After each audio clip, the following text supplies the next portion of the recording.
Hi everyone, and welcome to the fourth this week, the fourth one with me. And I'm sorry you're probably sick to death to see me, but what a guest we've got for a Friday afternoon, bringing the energy and bringing the heat and bringing the stories, no doubt. I don't even know how to describe you, Lockie. You were like a dance god, or you a rock god? What's going on? What labels do you get best that you enjoy the most? I think just 1/4 of the UK music band Rudimental. The most. What do I call myself? I call myself the most non-rock star in the music industry. Oh, amazing. Sort of reverse branding. I love that.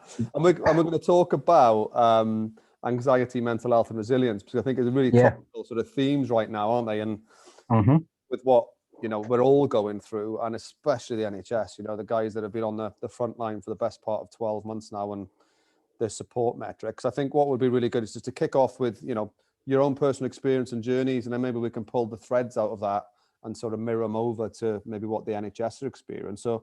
So talk to us a bit, if it's okay, about your journey yourself. Now, obviously, you're 1/4 of Rudimental, and by the way, I had it on Spotify today. How many banging tunes have you guys had? We've been fortunate enough to have some success through music and the passion that we have for it as well. So yeah, we've been, I wouldn't say lucky, we've made our own luck through the journey that we've had. And what a journey it's been, I was giving a talk the other day, and I kind of started off by introducing who I was, and I reeled off all the accolades that we got, from Brit Awards to Mobos for best albums and the millions of records we sold around the world. And I kind of said, wow, we've done a lot, but at the same time, is that the most important thing? The success, the accolades, is that the most important thing? And I was talking to some teenagers, and they were like, of course it is, definitely, yeah, that's got to be the most important thing.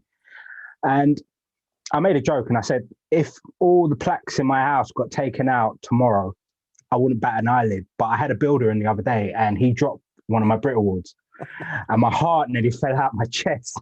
So I said, I'm actually lying. That isn't the case. But at the same time, I honestly believe it's the journey that counts most, because when you get to those goals and you get those awards, you constantly think about what's next, and it's a deep, dark hole. Whereas the best experiences, whether they've been negative or positive, truly come from that journey, And my journey started from when I was about 5 years old. I was lucky enough to meet the Rudimental boys before we were Rudimental, when we was 5. There's 4 of us in the band. 3 of us went to the same infants together, and we shared the same interests. And that was obviously one of those interests was music. But before music sort of like was the forefront of one of our passions, it was football. And we loved it. I probably loved it the most out of all the boys. It was my first love, before I knew what love was, before I fell in love with my first girlfriend, before the birth of my first son. So this ball was what I was just engrossed by. And throughout, my childhood, all I ever wanted to do, all I ever wanted to become, like a lot of young boys out there and girls, was a footballer. I was fortunate enough to, be recognised by Arsenal Youth Academy. I played for Arsenal Youth Academy for a little while. And, it was a great experience, but probably one of the worst experiences of my life, because at such a young age, I was fortunate enough to find my passion. Now, I've always said that, you are the luckiest person alive if you find your passion for what you want to do early on, because it's not about that particular thing, and not just about striving to get to becoming a footballer in my instance, or it could be a chef, or it could be a lawyer, whatever it is. It's not just that. It's the fact that your passion will allow you to have a focus, a dedication. I remember my school starting about 9 o'clock in the morning, and I would be up at 7:30 in the morning, because the caretaker used to let us in early to play football. So I would get to school at 8 o'clock, and I'd be playing football for an hour before school. And then after school, my mum had to come find me when the street lamps were coming on because she was worried about me, Now, if I asked anyone, any adult, like, I want you to come into work an hour before everyone else gets in. I'm not going to pay you. And I want you to stay a couple hours after. Everyone will be like, you're having a laugh. I'm not going to do that. Obviously, you've got the commitments of being an adult or whatnot. But at such a young age, I was doing things that was preparing me for the life that I have today. So waking up early in the morning before I have to, it's not a problem for me no more because I've been doing that since I was 8 years old. So that's what a passion for me brought for me. And I gave my heart to it. I gave everything to it. And, the statistics ain't great for young footballers out there. I think it's something like 99.9% don't make it. And you've got that 0.01% that do. And I was a part of that 99.9%, and when they said that they weren't taking me on any further, my heart broke in two, probably one of the biggest rejections that I've had today, because I still have a little chip on my shoulder at 34 years old. I still feel like I've got a chance when I'm watching Super Sunday on the TV. And that was a very hard time for me, as a youngster. And that put me in a spiral of issues that kind of was a catalyst for some of the issues that I had growing up, temper issues, anger management, you name it, I had it, especially growing up in East London, Hackney, where Hackney wasn't the gentrified place that it is today. It was rough. It was rough growing up there. So that was a bit of my childhood. But at the same time, running parallel to football was music. My mum brought me my first pair of decks when I was 12 years old, a pair of vinyl decks. I don't know if anyone's old enough to remember. This is the vinyl decks, and she bought me the best decks that were on the market, and I wasn't expecting it. My birthday's on Christmas Day, and then I woke up in the morning, you run upstairs and you're like, Mum, did you manage to get my decks? Did you manage to get my decks? And my mum was the person, single parent, looked after three of us. She would bend over backwards for us, and she did. She lied to me. She said she didn't manage to get the decks. These decks cost about £1,000 at the time, and they were the best decks you could get, Technique 1210s. You can find them at that time, you could have found them in like clubs or radio stations. They were the top of the shelf decks. And she said to me, no, I haven't got them. And I was absolutely shattered. A couple hours had passed. I walked down into my room. I tried to stay humble for the other presents that she bought me. Walked downstairs into my bedroom, and lo and behold, the decks were there. And she said, see, I did come through for you. And I don't know whether that was her way of thinking, you know what, I'm going to fork out the money now and it's going to keep them off the streets. So maybe it is a worthy investment. And just listing all those accolades that I've achieved, I like to think that I paid her back just a little bit. So yeah, again, with that passion of football, I had the same passion for music. I was influenced by some of my mum's records because I couldn't afford records at the time. So I'll be playing my mum's records from the likes of Anita Baker, Marvin Gaye. You can name it, all the Motown lot. Like I would be scratching the shit out of my mum's vinyls, and she'd be getting upset every time. Until I started, getting a bit of pocket money and spending all my pocket money on vinyl records. And that was the beginning of my passion and drive for music. And like I said, we grew up together, us Rudimental boys. So we were all sharing that passion. We were using my bedroom as a studio. We called it a basement at the time. And all the local kids from the community would come round and they would jump on the mic, or they'd jump on the decks and whatnot. And, there must have been like 30 kids crammed into a bedroom. It was a sweatbox. And my mum used to say, this is like a youth centre, I'm going to have to start charging. But that was the kind of culture we had at the time, and that's what we were exposed to. You could walk down my street, or our street, because we lived literally a stone throw from each other. Walk down our street and, you could have a Jamaican family playing reggae coming out of one room.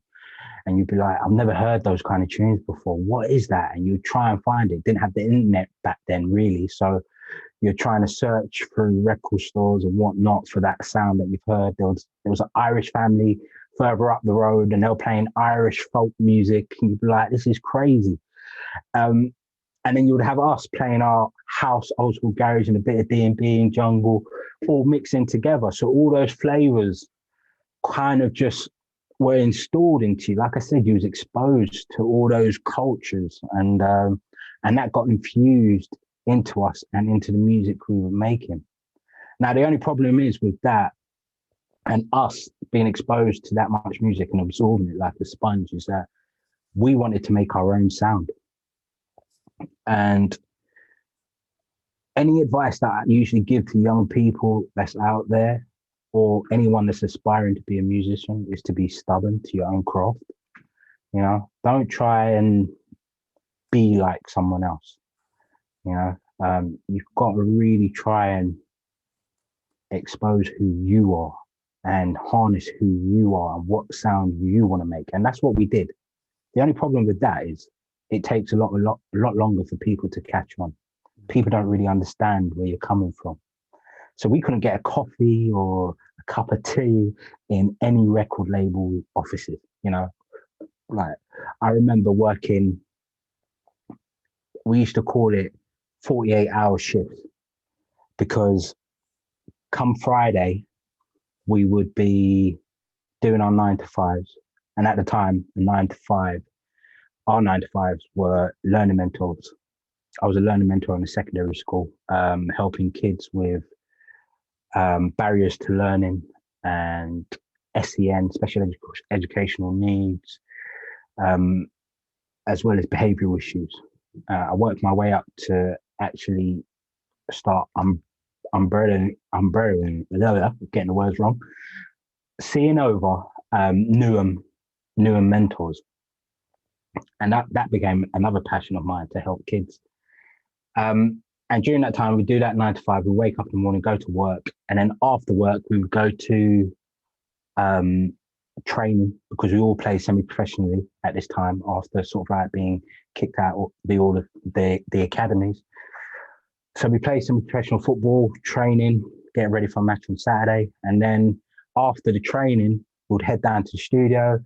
We'd be making music, going crazy, going nuts, going bonkers over the music that we're making.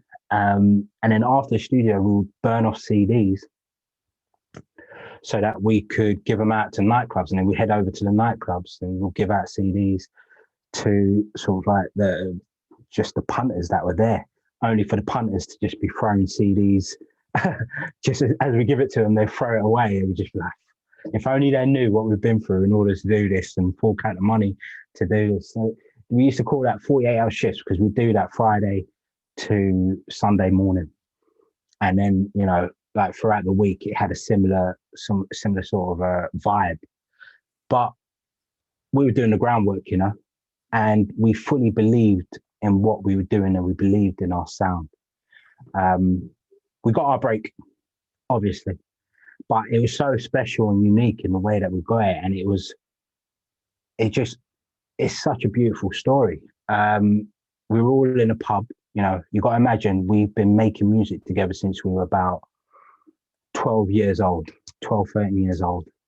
And we were in a pub when we was about 22 years old, in a pub, having a drink in our local.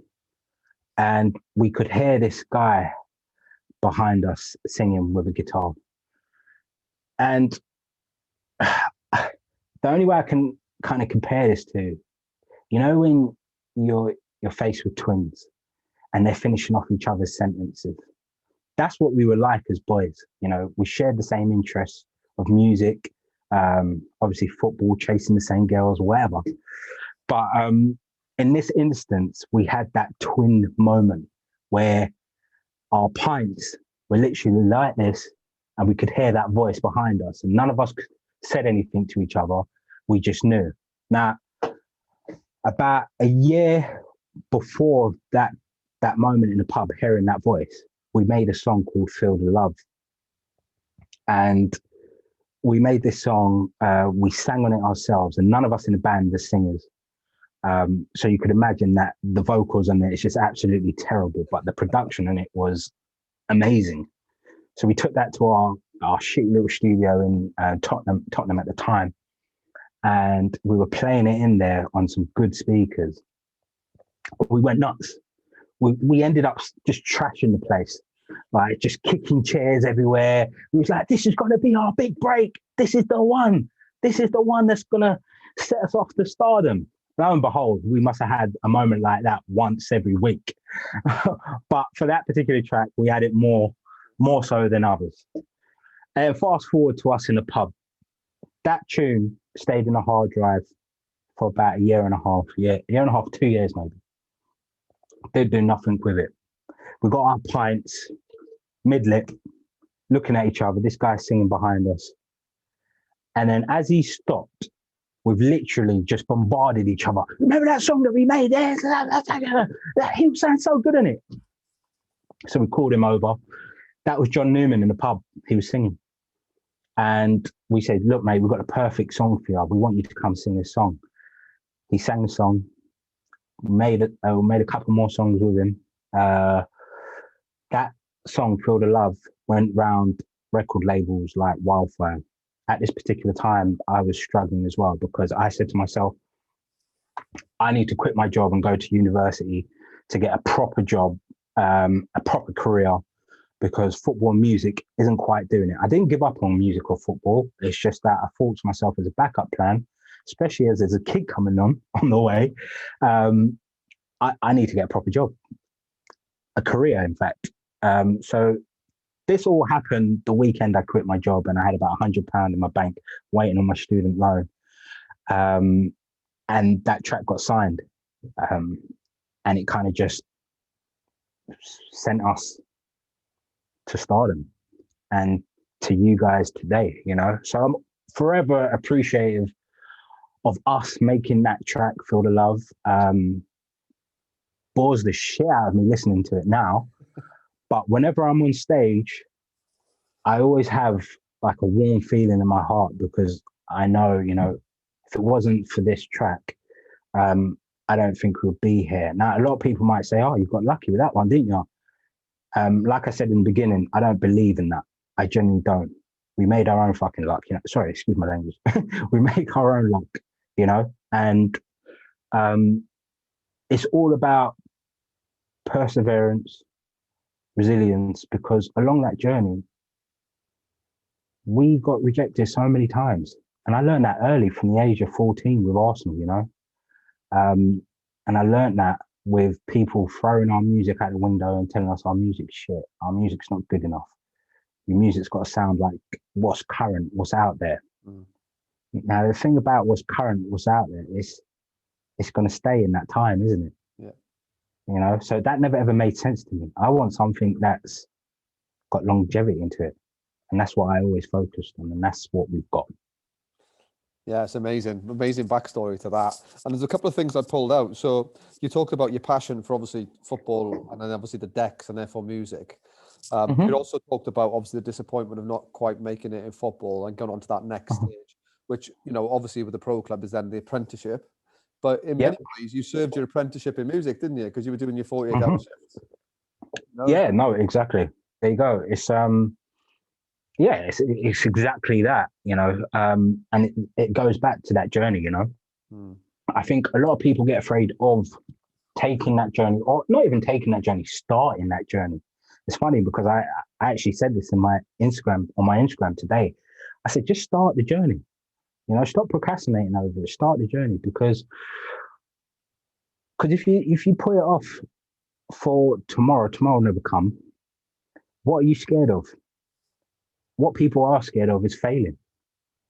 You know, I was scared of failing every day I was at Arsenal. I was scared of failing. I was scared of passing the ball wrong. I was scared of, should I be dribbling at that moment? Is that the right thing to do? Them letting go of me was probably the best thing that could have happened to me. Like, and I say that half-heartedly because I still believe I could have made it. But the honest truth, that is probably the truth, because that allowed me to experience failure. And I had a couple of decisions to make.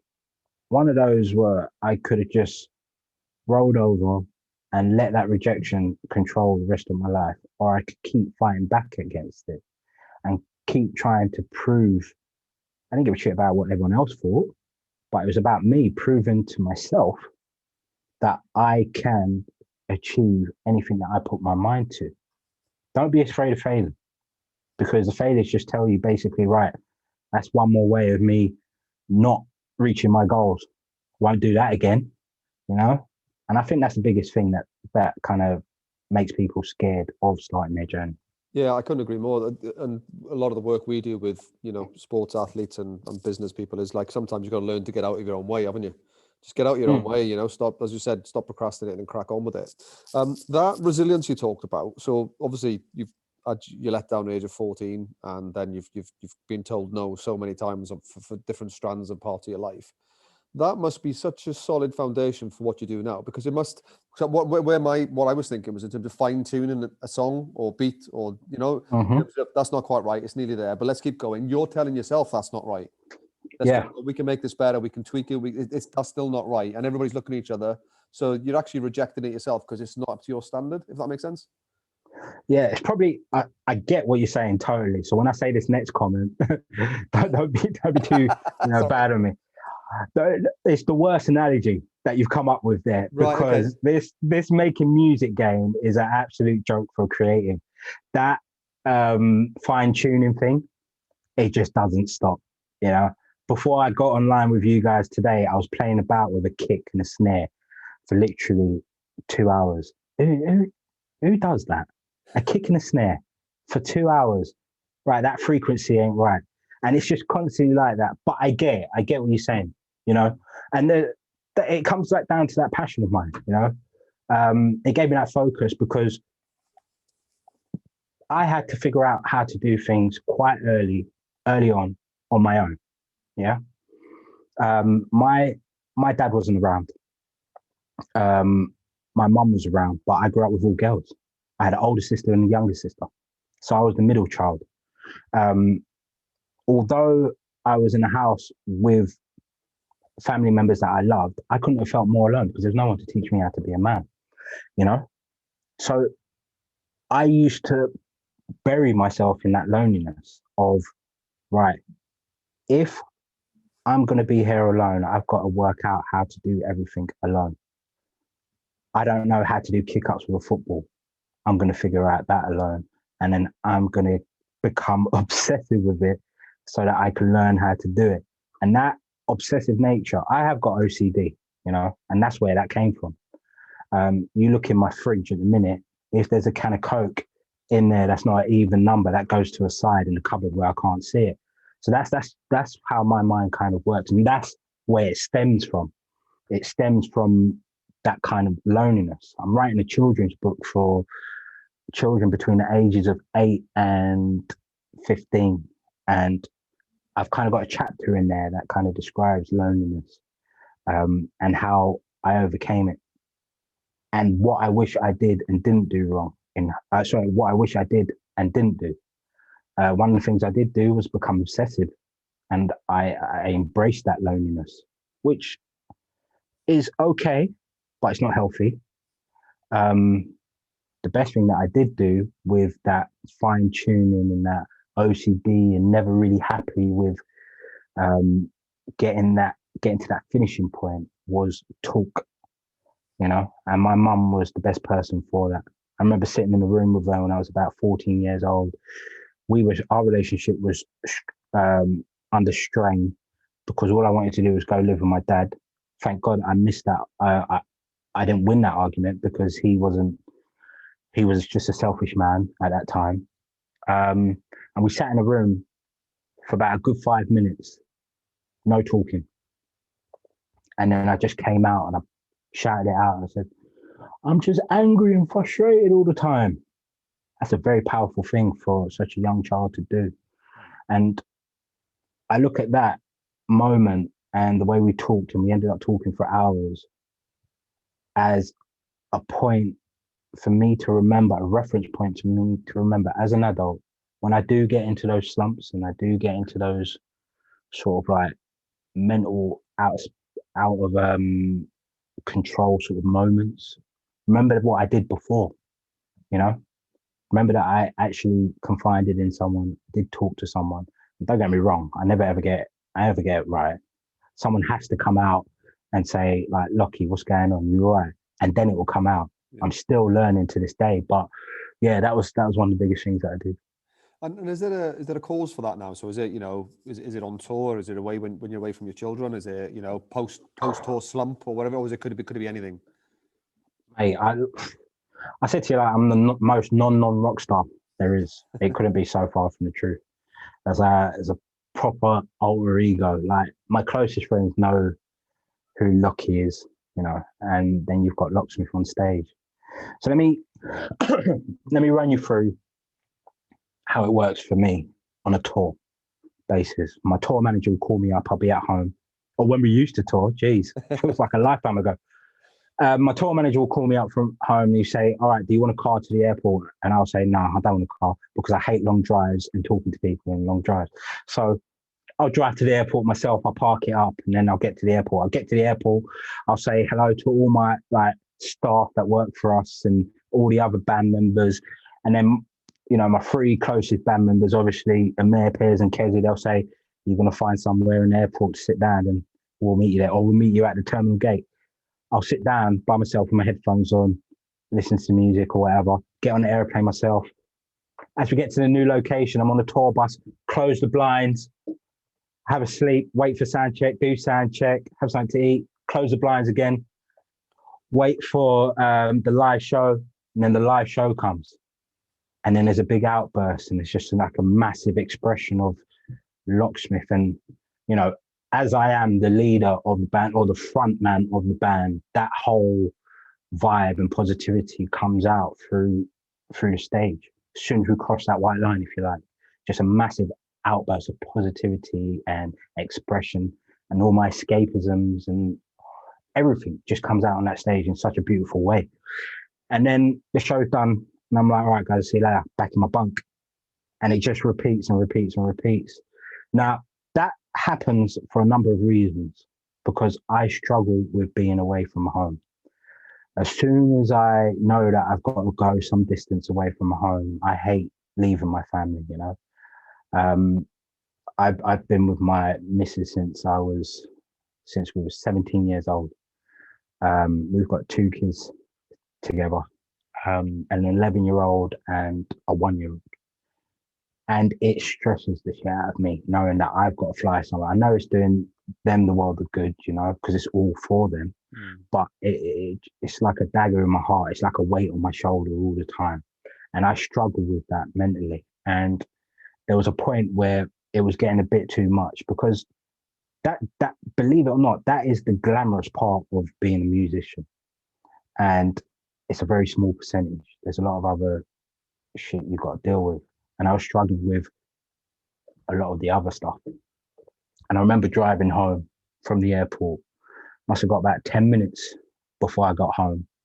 And out of nowhere, flood of tears came out of anyone. Just like, where the hell has that come from? And I'm like, the only way I can describe it is, I don't know if you got in trouble with your mum when you was younger, or your parents, and then you run to your bedroom and bury your head in the pillow and there's snot everywhere and it's just like, oh, you can't breathe. It's just a kid's cry. And that's what it was. I was driving, it was like a kid's cry. Got on my drive, spent another bloody 5 minutes sobbing my eyes out. I was like, what the hell is going on? What is this? And I think that was every emotion that I was kind of penting up inside, and everything that was sort of like had a negative impact to do with music and the music industry, non-rudimental, that was all pent up inside. And although I didn't feel like I was projecting that, I was projecting it. And I remember being in the house by myself and I heard a knock on the door. When I hear a knock on the door, I'm like, who's come to see me? I'm one of them guys like, call me before you come to my house. I looked out the window. It was my best friends, like since I was 5. One of them was Kezi, who's part of the band, and the other one was a mate of mine called Mikey, mate of ours called Mikey, who we've known since we were 5 as well. And they came in, and I was like, "What are you doing there?" He was like, "We're here for you." They knew straight away what it was, you know. We sat down, we had a beer, and then bam, they were talking about like just anything, and I couldn't hear a word they were saying. And then just like that moment where I was in the kitchen with my mum, I just blurted everything out, and tears, the way I was feeling, everything was just coming out. And that's what they were there for. They knew that. They wanted that, you know. Not they wanted that. They wanted me to get that off my shoulders, and it felt like a whole weight had been taken off my shoulders, you know. Yeah, I can't remember the initial question, but I think it's in there somewhere. So I was listening to your story then. I can't remember the question I asked either. What are we talking about here? Yeah, what are you about? When are we going to that? No, but it's such a strong message. And, crying and shit. Yeah, no, but it is so important, especially, us men, we're not very good at talking, and we need to talk up and open up a little bit more, because it does make such a big difference, doesn't it? In terms of just releasing that valve, and we know the consequences of that. I'll tell you what I was thinking in terms of just like, I firmly believe education's, a big part of, solving a lot of problems, and it can be around, whether to talk to the right people or get the right solution to your problems. Was when you were talking about your, going on tour and dreading, and obviously there's a bit of anxiety there on separation from your family. Yeah. I completely get that. I absolutely don't want to go to a therapy session. I just want a conversation. But it's quite common, for people to become a strong introvert when they're just about to become an extrovert. Because I don't know how much you've looked into this, Lockie, and people think, right, an introvert's the guy that sits in the corner and says nothing, and the extrovert is the gobby one, and that's not true. What it's actually about is it's how individuals recharge their batteries. An introvert recharges their batteries, whether they're about to perform or they've just performed, when they're on their own. I just need my own space, my phone, my book, sleep, whatever they need to do. Where an extrovert recharges their batteries by being around other people. They get their energy from other people. So it seemed to me, and I don't know if this resonates with you, is the fact that you're about to expend so much energy, not just with your band and your crew, with thousands of people. It's going to take it out of you. The only way you can prepare is to recharge your battery by being alone. That's mad. Does that definitely resonates. Definitely. And it makes a lot of sense now. I never really thought of it like that. But yeah, that's probably what's happening, But like you said, the key words are recharge and battery. They don't last forever. No, they don't. So, I'll tell you where it becomes a problem. So let's just say, like, I'm an extrovert, so I like to chat my way to recharge. So I like to be around people. Right. Okay. Depends what mood I'm in, because we're all different. but imagine we were in a band together, right? And the way I get excited to go on stage is I go and talk to other people. So if it was me and you, I'd be stepping towards to talk to you, and you're trying to back away. Right. I'd be closing down that space, and you'd be like, I just need to time here, but I just need to talk to you. So you're that guy. Yeah. So not undoubtedly, if you look at the dynamics of your band, somebody would be the extrovert, and they're the ones that just won't leave you alone. It's not. Not a case of either of you are right or wrong. You just don't know how you both recharge your batteries until you've had enough experience together. Yeah, totally. No, that's mad. Yeah. And it's bonkers, because the way Rudimental works is, we need singers. So we've constantly got different singers on the road to sing the songs that we've wrote. So there's always different characters. When you see us on stage, there's about 10 people on stage with us if it's a full-blown live show. So there's a lot of characters there, and then you're looking at our backroom staff as well. So when I start saying these numbers, I'm like, why in God's name am I touring with so many people? Financially, it's not liable. But no, there's about 25 people we carry. So there's a lot of characters there, and I think people don't really understand that. We're talking from lighting guys to tour managers to extended band members that play different instruments, sound guys. It's just like it's a proper team. It's 2 football teams in there, a squad. And yeah, we're at the top of it, kind of trying to make decisions as well as be creative. So yeah, all those characters, all those fill type characters out there, you know, and I'm bouncing off them, trying to get away from them. They're trying to get to me. And this will resonate with the guys on the, because, you know, the guys on the call that are, you know, they're doing what you were doing as a young age. They're doing 12, 14 hours. They're doing a lot of discretionary effort around their shifts to, you know, get us through this COVID times, and they're exhausted, physically and mentally tired. But again, if you overlap that introvert extrovert to that, so the people that are introverts, they need me time. They're constantly around patients, staff. They might be managers. They've got to have conversations with people. Not only is it the stress and anxiety of the workplace, it's the whole environment and culture that when they get home, they're absolutely exhausted. But then they've got family they need to engage with and kids they need to engage with. Yeah. Then they're tearing themselves apart because they're so tired. They don't really want to speak to their kids. So imagine being how bizarre is that? Mate, I get it. You know, I am in that position. The funniest thing is, it's like, I'm on tour and I can't wait to get home, you know, can't wait to get home to see my family. I get home and I'm like, I should have booked out a hotel for at least a day or two before I come home, because now I've got a kid who wants my attention all the time, you know, and everyone's onto you. You almost think to yourself, like, mate, be careful what you wish for. That's that bit where you said, you know, I say that pretty low as we're at home. Check her off. I'll just check they're not in the audience. Yeah, but it is. But when you're trying to recharge your batteries and then you walk into that wall of sound, it's you can't pick a word out. It's just going over your head, isn't it? Going over your head. Yeah, definitely. I'll just give a shout out to the guys. Guys, if you've got any questions to come in, just start throwing them in the chat box, and I'll start throwing them into the mix. We'll start picking them up in the next 5 or 10 minutes as well. So give us a bit of an insight then. So in terms of how often you guys on tour, and what's the dynamics like? Obviously, you got your best mate. It's obviously not the last 12 months. And what's it like because you've collaborated with some of the biggest names in the planet, haven't you?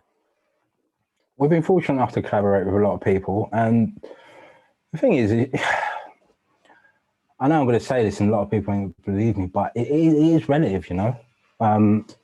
You look forward to doing something, or you look forward to getting to somewhere, and then you get to that point where, yes, we get to tour. And then it's almost like, oh yeah, but it actually drains the life out of you, especially us as well, because we've been fortunate enough to reach so many people around the world, you know. So we're everywhere. We're not just touring in the UK. When we're not touring in the UK, there's somewhere in Europe, Australia, and America that kind of want our attention as well. So it's difficult, but at the same time, you got to remember, us boys know each other inside and out, you know, and we know how to wind each other up when we need to. We know when to give each other space when we need to, and that kind of dynamic is what has kept us together for so long. You know, I must say I'm going to quit like at least 3-4 times a year. You know.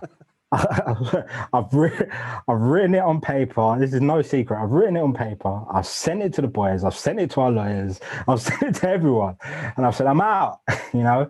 But it's just, they're just like, just give him some space. Give him some time. He ain't going nowhere. Just like, and that's the way it works. And when we are on tour, that's the kind of dynamic we've got, which is amazing because we've got our own bubble, you know. And I'm close to the extended family, if you like, of Rudimental. Like I said, we tour with like 10 musicians, if you like. So you've got us 4 and then the other 6, say. So there's our bubble of us 4, and the rest kind of just tiptoe around that. Not in an awkward or uncomfortable way. It's just everyone knows there's that boundary. You know, I can give you an example of the early days of when we toured and how I struggled with it. I remember we were on tour with Ed Sheeran and we were supporting him at the time. And it was a very difficult tour. It was the first time sort of like being away from home. It was so difficult that in terms of time and the lack of time that you had to yourself, that we had, for a support act, we had 3 studio buses. Sorry, no, it's not studio buses. We had 3 tour buses on the road for a support act. That's just like unheard of. Support acts like literally don't even have tour buses like that. But we did. And we had one for our techies and all the staff, and then we had one for the other members, and then we had one for just us 4, say. And on that on that tour bus was a studio. Right. So we were making music whilst traveling from state to state, and then getting off the tour bus, and then you end up in a different state. And the thing about that is, you fall asleep, you end up in New York. You fall asleep, you end up in Arizona. You fall asleep, you end up in a different state. It's almost like you're time traveling, you know, so your mind's not really where it should be. And that homesickness started to become unbearable for me, and the whole traveling and being away. And I remember I just drank and drank after one show. And I literally just went into Ed Sheeran's dressing room. Went in there, like everyone was having a drink and like everyone was bubbly, but I was on the, you know, you get them happy drunks and then you get the angry drunks.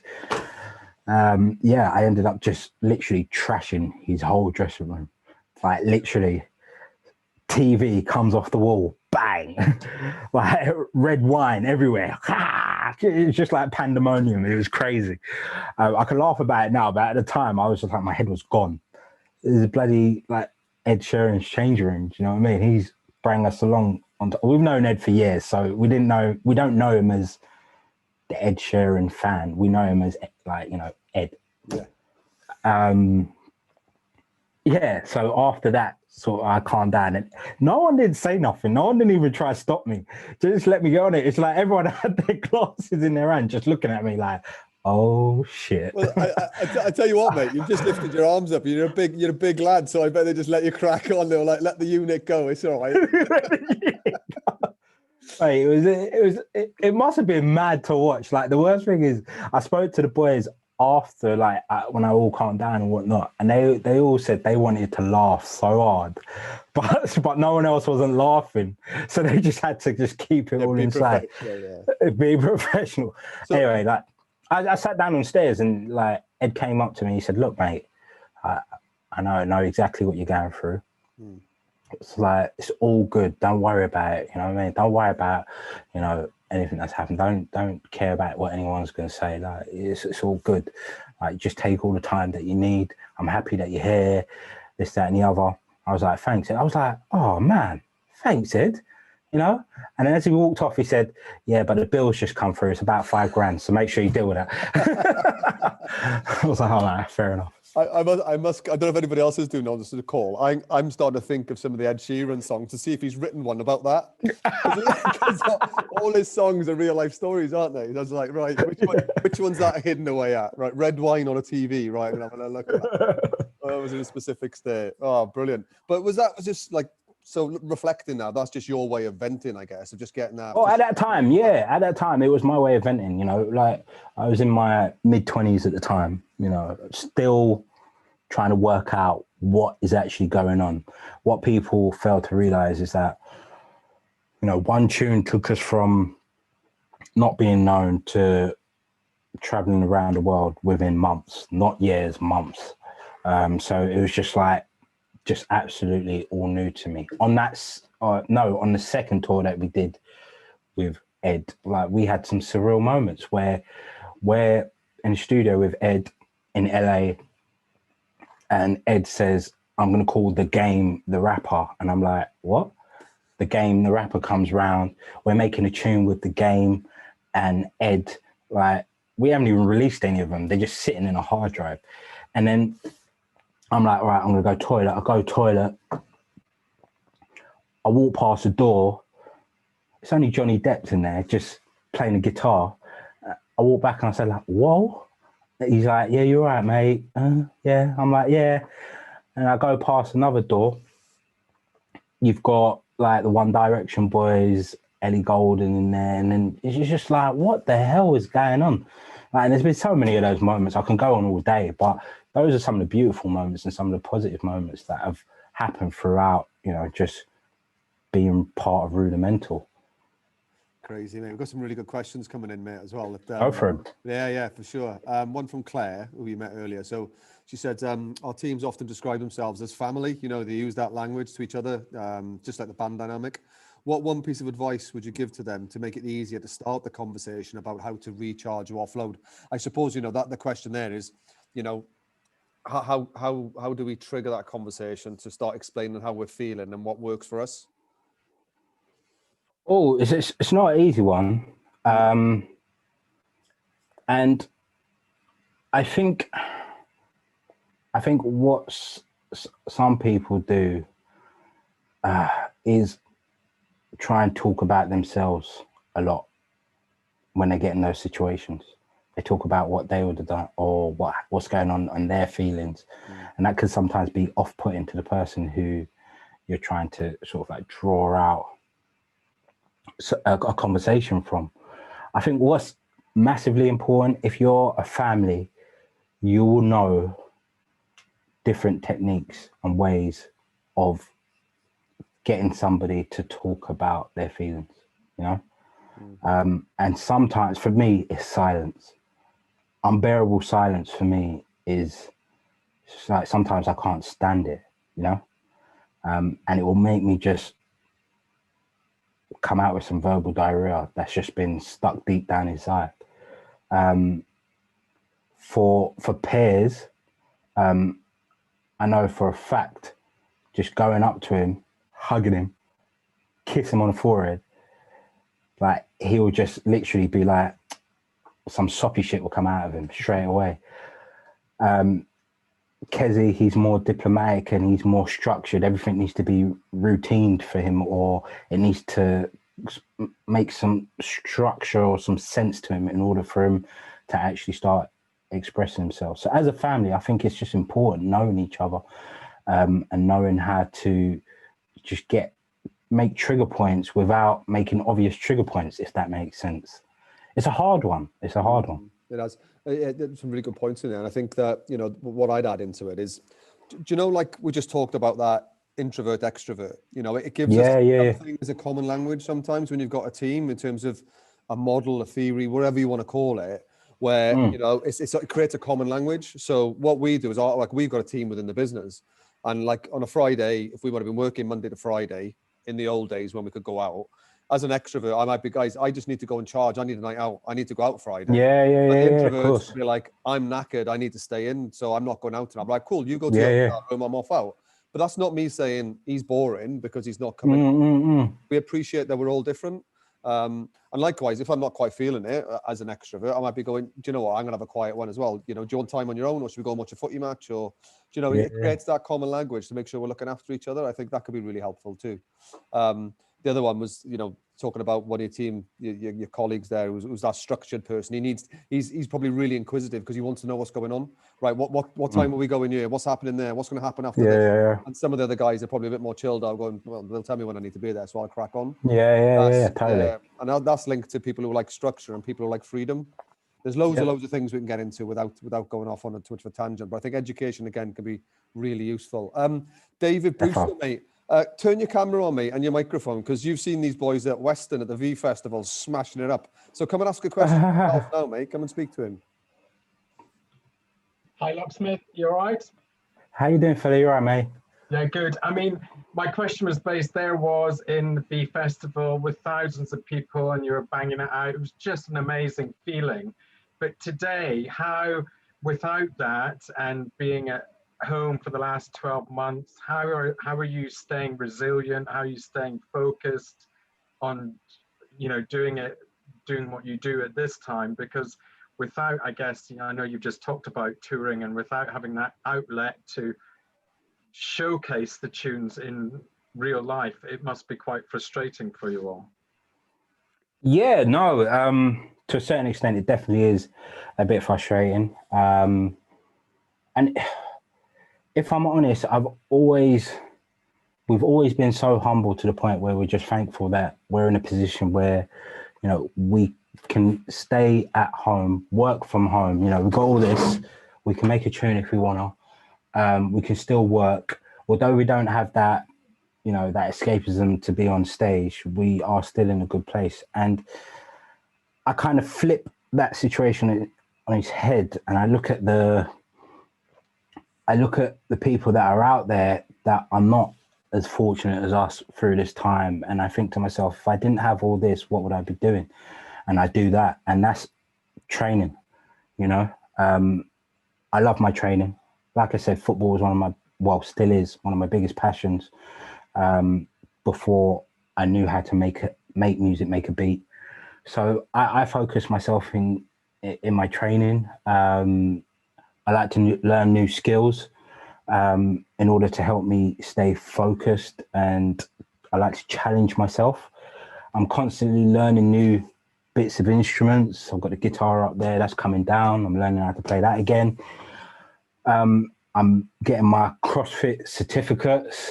I'm just trying to keep mentally active as much as I possibly can. And like I said, my heart goes out to the people that we used to perform in front of, you know, because those are the people that had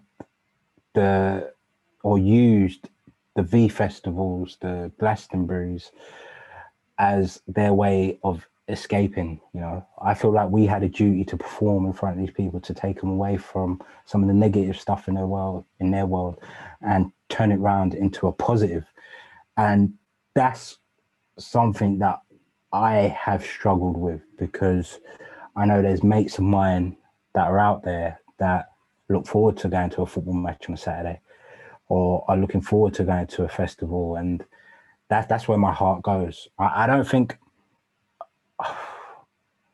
know if it's my place to say, but I don't know if I'm selfish enough to say, yeah, me not touring has really affected me that much. I can't say that.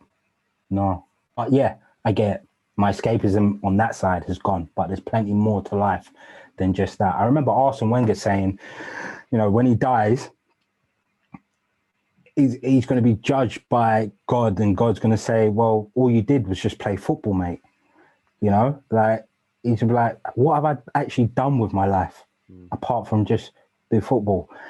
And my response to that quote, in fact, I had a chance to talk to him about it, and I said, mate, the impact you've had on so many people's lives through changing the way football is played is astronomical, you know? And as an Arsenal fan, you've got your gateways to heaven, mate. Don't worry about it. Arsenal fan, we'll leave that one there. We'll skip past that. And I think you kind of answered a previous question there as well, in terms of ways of occupying your time doing mental health, from Lindsay.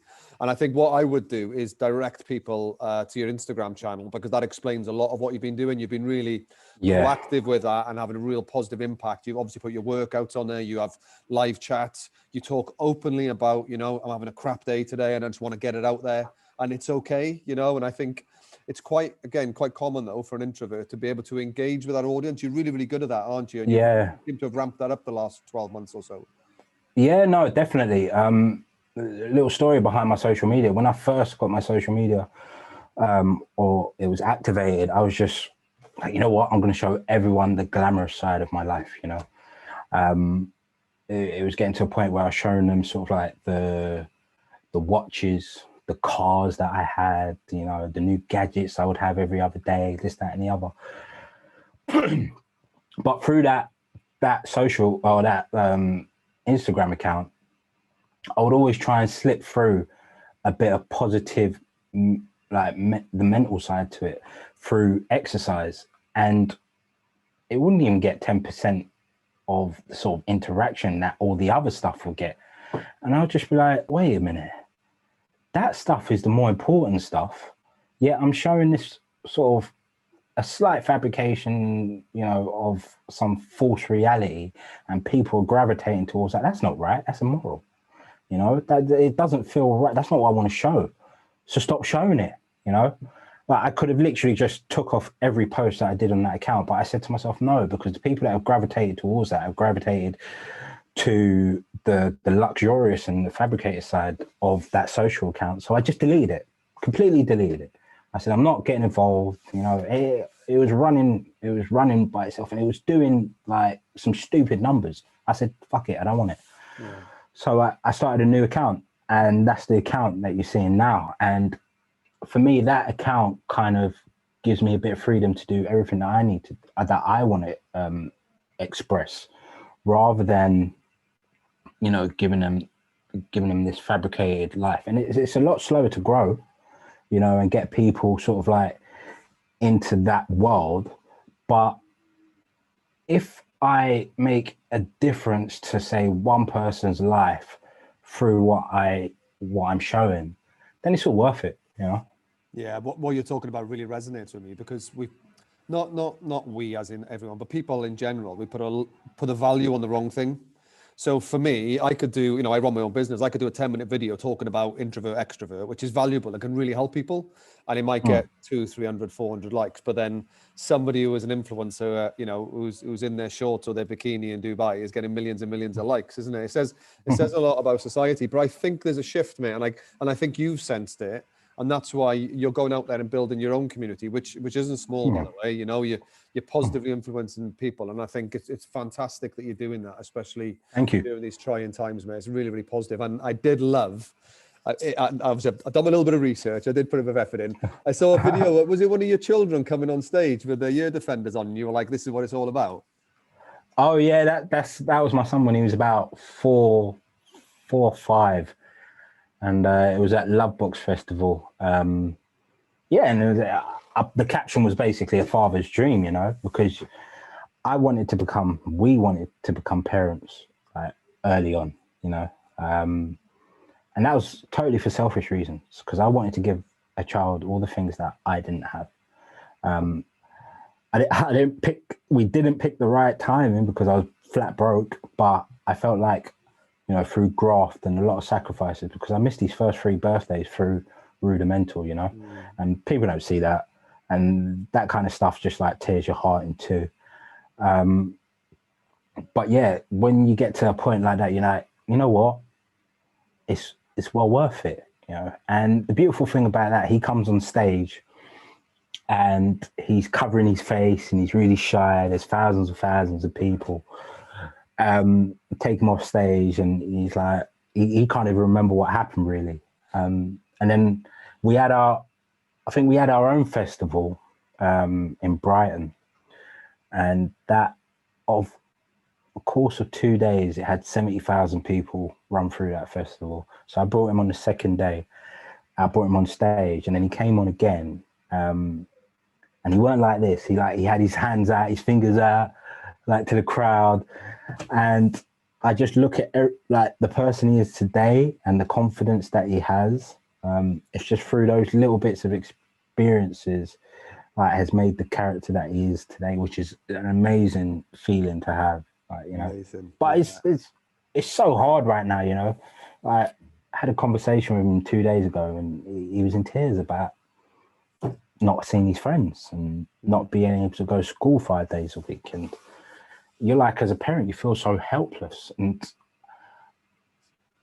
I don't know about you guys, but for me, I've been wrapping myself in a lot of work. There's a lot of things going on. You've got the Rudimental side, and you've got my clothing label that's going, and then you've got sort of like the social media side that I'm trying to project nothing but positivity. And sometimes you just get overindulgent in here, and when the blinds are closed, you sometimes got no concept of time, and you forget, wait a minute, I'm actually working harder than when I was on tour. Like, what am I doing? And you forget that, you know, your child's staring in front of a computer all day because he's homeschooling, and then he gets off that, he has a bit of dinner, and then he's probably on Fortnite, and then you're like, wait a minute. So I'm now making a conscious effort to get him involved in my work, teaching him how to DJ, getting involved in the fitness aspects of stuff. And yeah, it's not easy being an adult, but it's equally not easy being a kid for those parents out there. So try and make the time if you can. Yeah, as best you can. Just trying to reconnect, to be present, I think. And that's probably one of the themes through all our talks this week, mate, is as best we can, especially, again, the guys on the calls that are doing 12, 14, 16 hour days, you know, fighting the really strong, good fight that yeah, no, defining, definitely. You know. is, you know, when you need to recharge, just try your best to possibly go. Because it's easy to go, if you're operational, you're on the front line, to then be at home, you know, checking your emails and all that. It's quite difficult to balance it, but, you know, family is so important. That's the one thing that's jumped out for everybody, I think. Last question then, mate, from Anne was obviously making it hard for everybody at the minute, is that, you know, all the unknowns. We know the things that we don't know how long this is going to go on for, what long's left. Things keep changing. Do you have any advice for dealing with this from your perspective? And I can chip into this later on as well. 100,000,000%. I've been saying this from the get-go. Control what you can control. You know, like listening to the news and all the negative things that are coming through social media in terms of this pandemic and this lockdown, you know, it's going to have your mind racing. I get it. But at the end of the day, you haven't got the ability to control how far this pandemic spreads or it doesn't spread, or how long this lockdown's going to last or doesn't last. You haven't got the ability to do that. You know, you've got to control what you can control. And those are the things mostly within your household at the minute, you know, your state of mind, your well-being, trying to seek out the positives in everything. You wake up in the morning, you breathe, that is a positive. You take the small positives as small wins until you've got like 20 small wins throughout a day and you're winning. You know, that's Champions League in my eyes. And that is what it is for me. It's literally controlling what I can control, right? I've got 40 shipments that I need to get out. How do I get them out to the right people? Start controlling things that I'm hands-on around me, like little things like that. I think that's the most important thing. When you start understanding that, the things that are out of your control, they just start to dissolve in the background and it will take its natural course, in my opinion. Yeah, no, you're absolutely spot on. And for those that are feeling it a little bit at the minute, a little bit overwhelmed, going along the lines of what you're saying there, Lockie, in terms of control the controllables, there's three elements or three categories that things fall into. There's the circle of control, exactly what you're saying, where we should be spending most of our time. Just outside of that then is circles of influence. So things that we can't directly control, but we can influence it. So we can nudge, we can put things into people's awareness, we can email, we can communicate, but we don't have overall control of. And then outside of that is our circle of concern, we call it, which is actually things we worry about, but we can't do anything about.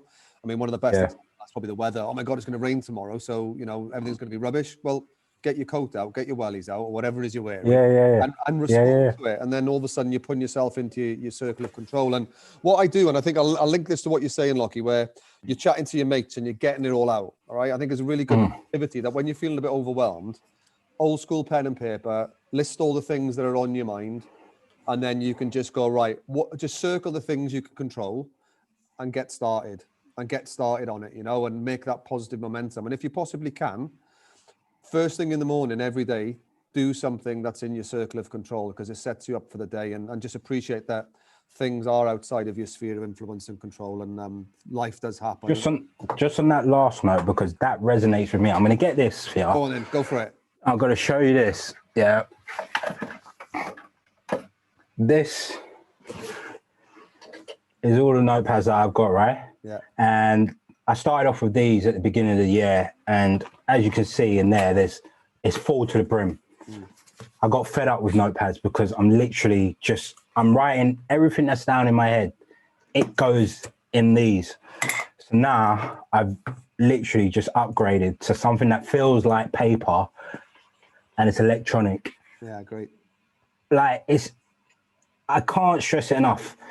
That writing down something is such an amazing feeling, you know, because the only way I can describe it is in this head of mine, especially with everything that's going on, there's tabs, just like on your computer. You probably, like, if you're working in an office or if you look at my screen right now, it's a mess, but it's just so many tabs open. And that's exactly what my mind's like. Yeah. You know, I'm thinking about things that I've got to do 2 weeks, let alone today. So then me writing everything down just clears it up for me, you know? Yeah. So that's a massive thing for me. Yeah, and you know, the analogy I use is very, very similar to that in terms of, you know, when you've got a laptop or computer, the best way to slow it down is to put everything on your desktop. Yeah, of course. So it works better when everything's been filed away. And I think we as human beings are quite similar to that. So having things written down, so A, we don't forget them, but also we're offloading them. And there's something psychological about writing it down, about ownership as well, because I've written it down. Definitely. I'm acknowledging it, and therefore I own it. And then if you don't do anything about it within a week or two, then that's on you. So you've still got ownership of it. So I think that's really, really powerful. And also, when I was talking about doing that first thing, whether it's having a nice cup of coffee first thing in the morning before bombing out the door, or spending 2 minutes with your kids before your big urge to get to work to help and support, having those things that work for you and setting yourself up for success is so, so important. Now, I'm conscious of time, Lockie. Amazing, mate. If the guys want to come across to Locksmith, what's your username there, mate, so they can come across and follow you on Insta? Yeah, on Instagram, it's They Call Me Locksmith, or if you want to follow the band, it's Rudimental UK. But everything across that is They Call Me Locksmith. My website is www.theycallmelocksmith.com. I've also just started up a subscription service where the first month is free, where you can join me for some live workouts. I've got DJ set on there once or twice a month, depending on how I feel. So we have a nice little rave up. The community is growing on there. If you think it's shit after a month, you can cancel at any time. So that's down to you. If you just want to come test it out, join up by all means. Head over to my website, www.theycallmelocksmith.com. Amazing. A great way for people to engage with you and get a bit closer as well. But thanks, mate. That's an hour and 10, and I can't believe how quick it's gone. I really appreciate your time tonight. And much appreciated. Thank you. No, and I'm sure you for having me. Yeah, no, not at all. It was great, mate. It's always a good sign when things move quick. That's for sure. It's when they drag out like pulling teeth. But I'm sure you'll join me as well in thanking the guys from the NHS for all the work they've been doing. And please stick at it. We appreciate absolutely everything. No, 100%. I wanted to leave that to the end. Truly appreciating everything that you're doing. You know, yes, you are on the front line and you are the biggest heroes out there in my eyes anyway. So yeah, thank you is probably not enough, but we love you guys, man. Yeah, definitely. Thanks so much. Lots of love, guys. I hope your week hasn't been too stressful. Enjoy your weekends and your G&Ts or wherever you're going on to on a Friday night, and stay safe and take care, and hopefully we'll see you again soon. Lockie, love to chat to you, mate. Lovely to meet you, and take care. Cheers, man. Likewise. All right, people. Thank you.